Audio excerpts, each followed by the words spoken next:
Some distortion pedals are popular because someone famous used them once. Some are famous because they have a killer sound. The Digitech Death Metal does neither.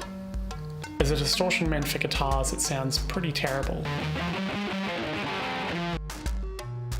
But meanwhile, a lot of noise musicians really seem to like it.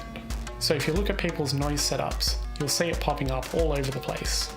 Ask for distortion recommendations and you'll get enthusiastic responses. Some people even have 5 of them. So what's going on here? Well, if your regular pedal goes from 0 to 10, as far as distortion is concerned, this thing is always permanently set to about 50. And there is no gain control. There's a volume control, but it only sets the output level. There's a 3-band EQ, which lets you make drastic tonal changes to the sound before it hits to the distortion, and that's about the closest thing you get to any sort of gain control. But working along with the ridiculous distortion, it turns this into a gritty, lo-fi filter box, functioning more like a Sherman filter bank than a typical distortion. There's a common technique in noise music where you put a splitter cable in and you send the output back into the pedal to make a feedback loop. If you use a splitter to give the pedal 2 different outputs, you can send one to the mixer and one to the pedal. The death metal pedal already has 2 outputs. One of the outputs has cabinet modeling emulation, which smooths out the tone and gives it a nice, soft, pleasing tone. The other one sounds like sandpaper.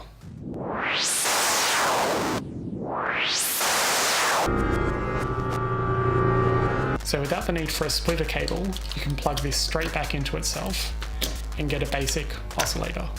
If you do this with another pedal, you usually just get a high-pitched whine, but with this one you can get a full range of tones. Plug in another pedal and you've got a noise instrument.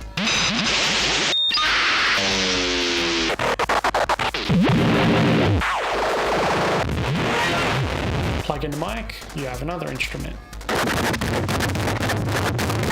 Plug in a drum machine. Plug in a tone generator. Plug in digital effects. There are thousands of distortion pedals out there, and a lot of them can do pretty much exactly what this one does. So it's not really all that special.